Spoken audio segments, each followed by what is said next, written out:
오늘 우리에게 주시는 하나님의 말씀은 갈라디아서 5장 22절에서 23절 말씀과 함께 사도행전 3장 1절에서 10절 말씀입니다.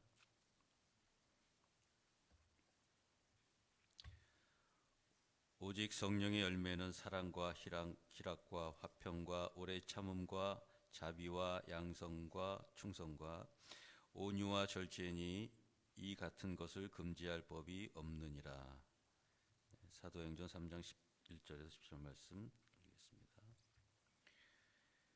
제9시 기도 시간에 베드로와 요한이 성전에 올라갈새 나면서 못 걷게 된 이를 사람들이 메고 오니 이는 성전에 들어가는 사람들에게 구걸하기 위하여 날마다 미문이라는 성전문에 두는 자라.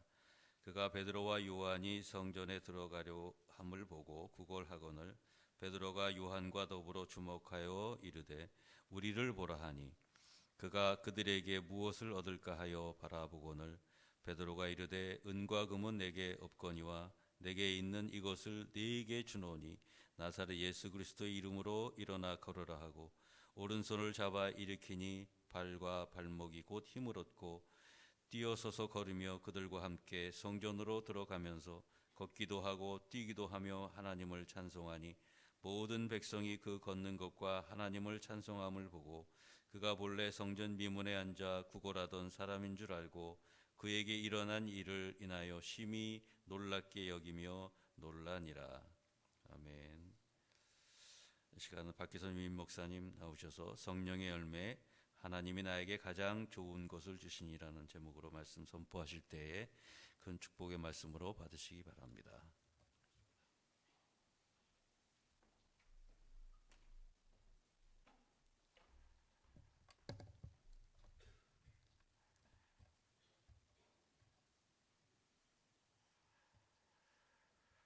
기도하겠습니다.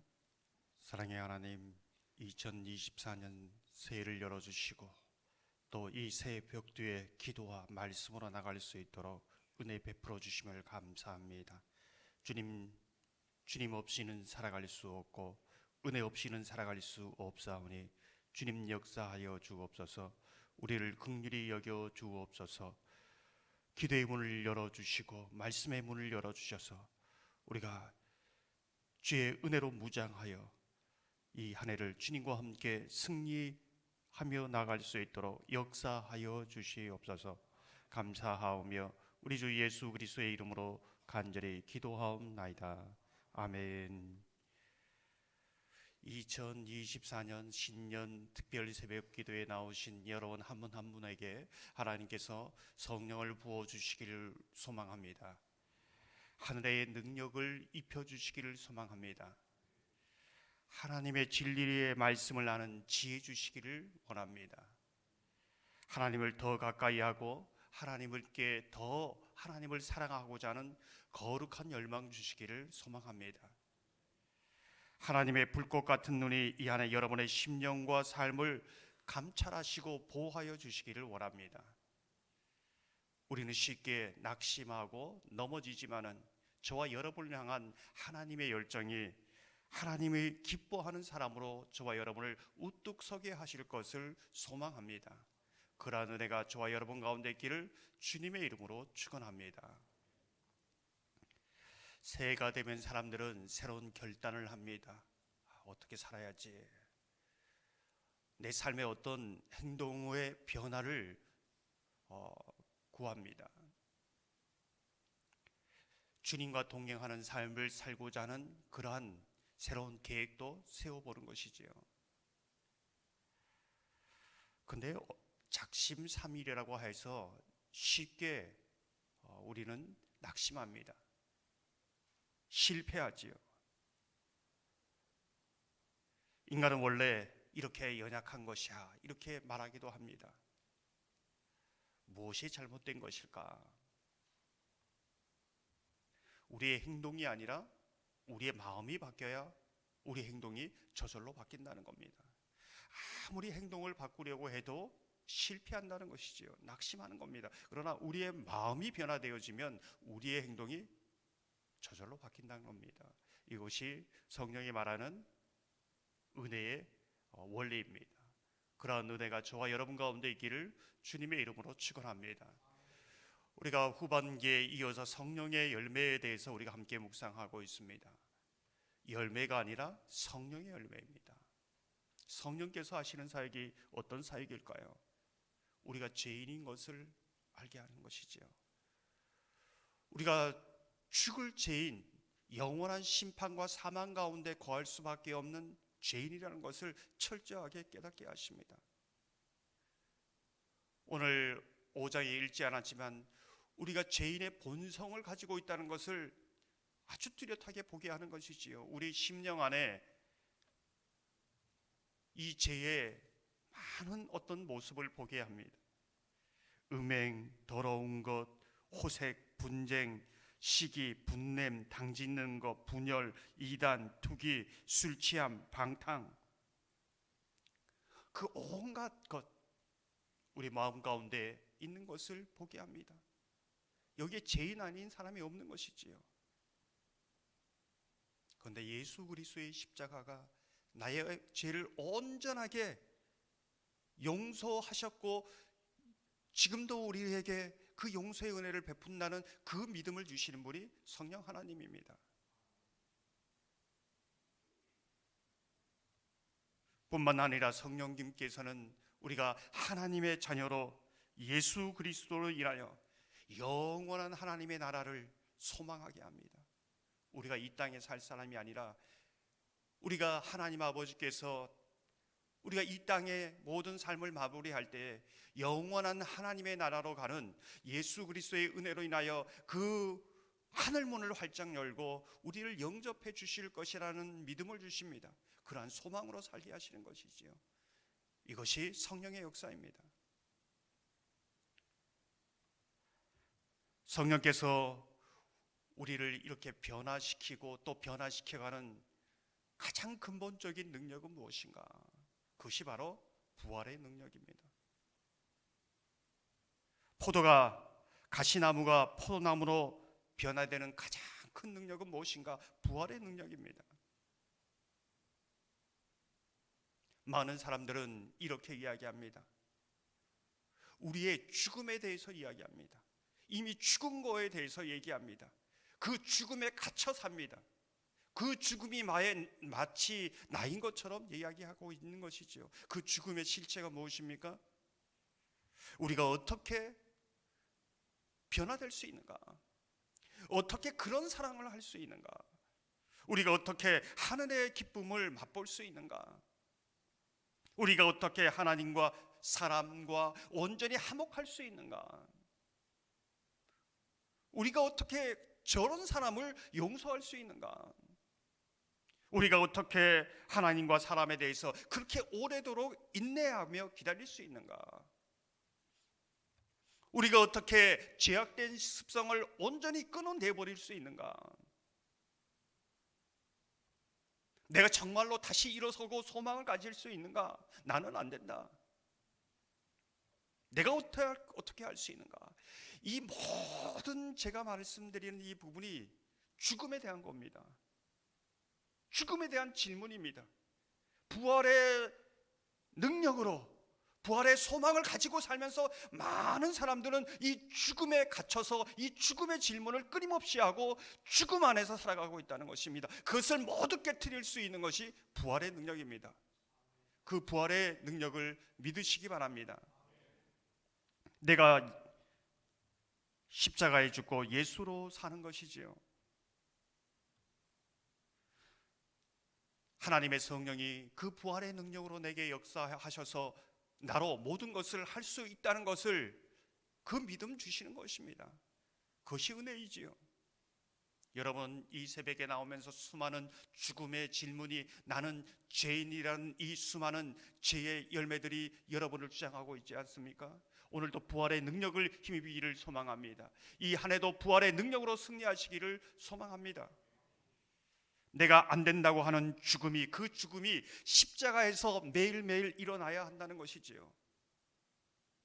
제가 한 5, 6가지 말씀드렸지만 수많은 우리의 삶 속에 예수를 믿지만은 죽음의 수많은 질문들이 날마다 우리를 가두고 날마다 절망시키고 우리를 낙심케 하고 그렇게 살아가는 겁니다. 그 죽음이 십자가에 일어나고 내 영혼의 무덤이 십자가에 있고 오늘도 그 무덤에서 나오는 부활의 생명의 역사가 매일매일 주님 앞에 고백되어지고 선포되어져야 하는 것이지요. 그러한 은혜가 있기를 소망합니다. 오직 부활의 능력이 죽음을 이길 수 있고 그 부활의 능력이 오늘도 실제로 우리 가운데 역사하시는 것을 믿으시기 바랍니다. 다른 능력이 없습니다. 다른 해답이 없습니다. 다른 소망이 없는 것이지요. 갈라디아서 2장 20절을 보면 이렇게 말씀합니다. 내가 그리스도와 함께 십자가에 못 박혔나니 그런즉 이제는 내가 사는 것이 아니요 오직 내 안에 그리스도께서 사시는 것이라. 이제 내가 육체 가운데 사는 것은 나를 사랑하사 나를 위하여 자기 자신을 버리신 하나님의 아들을 믿는 믿음 안에서 사는 것이라. 그리스도인은 어떤 사람들입니까? 예수 그리스도를 믿고 하나님의 말씀을 따라 사는 사람들이지요. 그 말씀을 따르며 그 말씀의 약속이 내 삶에 이루어지는 것을 보는 것, 주님이 우리의 삶 속에 이루시는 그것을 보는 것이 그리스도인의 가장 큰 축복입니다. 사람들은 이렇게 말할 때 아멘, 아멘 그렇게 보기를 원합니다. 이렇게 말하지요. 하지만 그 말씀대로 살아가려고 할 때 어떻습니까? 절망합니다. 우리가 육체 가운데 살아가기 때문에 힘겨워합니다. 말씀대로 살지 못해서 죄책감을 가지고 있습니다.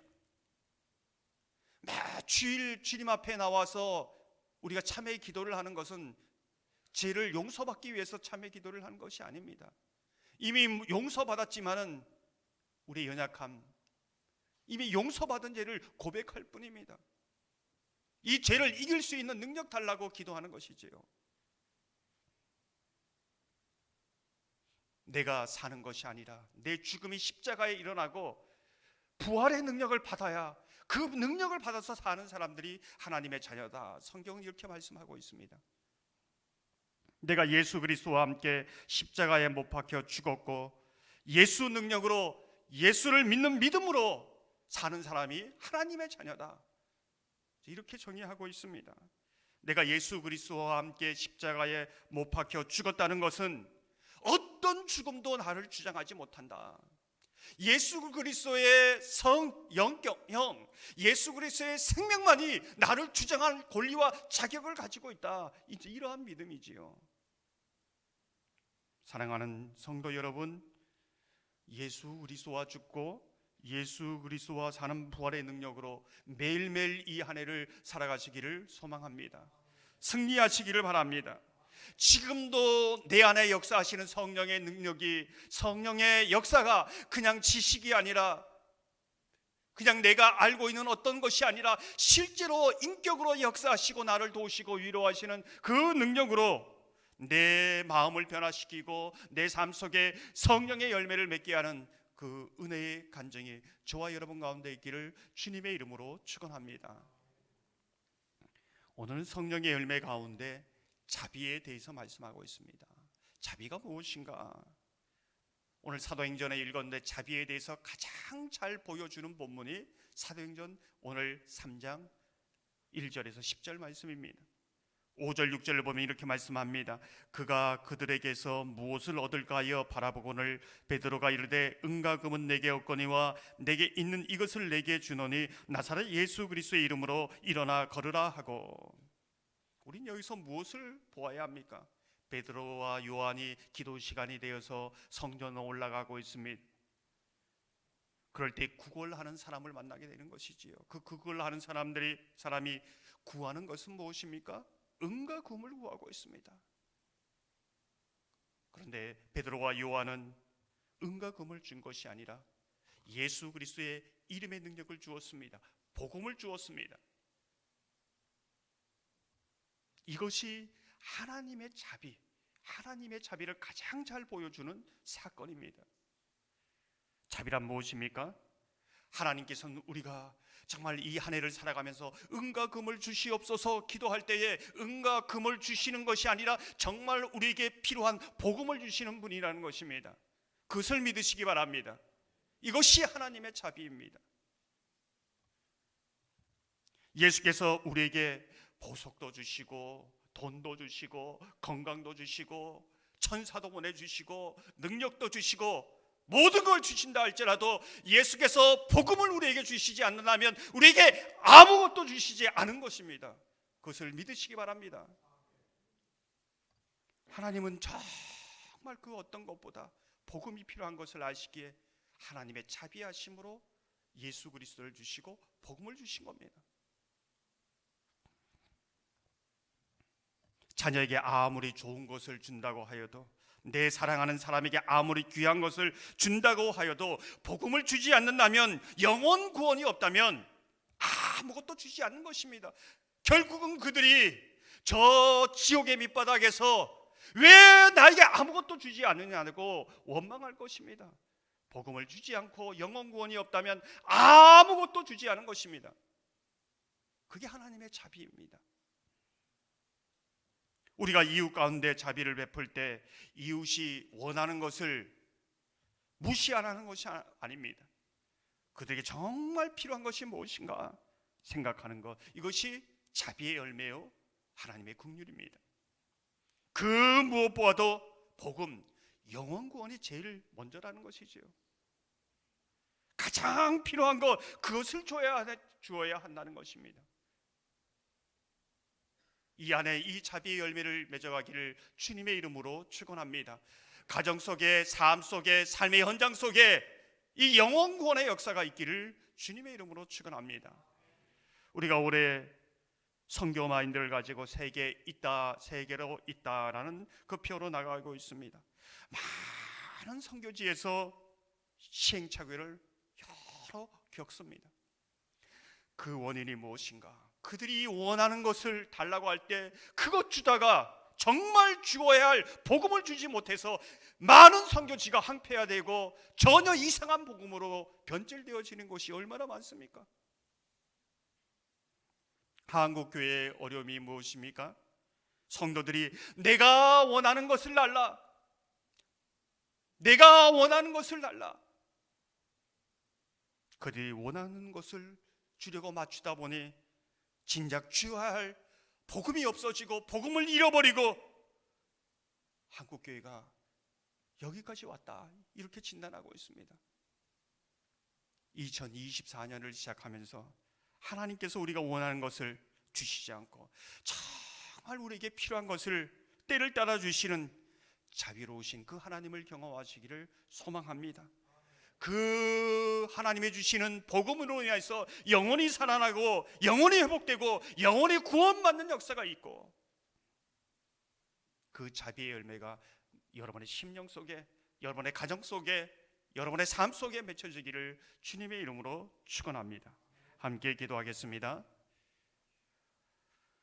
사랑의 하나님, 예수밖에 없고 우리를 십자가에서 구원하신 부활의 능력밖에 없습니다. 날마다 죽음이 우리를 붙잡아 이끌어갑니다. 날마다 죽음의 한숨과 탄식과 질문이 우리에게 쏟아져 나옵니다. 오늘도 부활의 능력으로, 이 한 해도 부활의 능력으로 역사하여 주옵소서. 내가 십자가에서 죽고 예수의 능력으로, 예수의 부활의 생명으로 살아갈 수 있는 은혜를 주옵소서. 성령이여, 그 은혜를 날마다 고백하며 간증하며 살게 하여 주옵소서. 오늘도 하나님이 우리에게 자비를 베푸시니 그 복음이 우리의 영혼을 살게 하고 우리의 영혼이 살아 주님을 바라보고 주님의 얼굴을 대합니다. 주님을 찬양하며 주님을 향하여 기도합니다. 주님의 보좌 앞에 나갑니다. 주여 역사하여 주셔서 주님이 끊임없이 부어주시는 그 복음의 역사로 우리의 영혼이 살고 우리의 삶 속에 맺혀지는 그 자비의 열매로 영원 구원의 역사가 우리의 삶과 우리의 가정과 우리의 삶의 현장에서 맺혀지게 하여 주시옵소서. 그러한 은혜를 허락하여 주시옵소서. 이 새벽의 벽두에 기도의 제목과 예물 드리는 손길이 있습니다. 그의 모든 간구하는 것 가운데 은혜 주시되 가장 필요한 것으로 채워 주시옵소서. 감사하오며 우리 주 예수 그리스도의 이름으로 간절히 기도하옵나이다.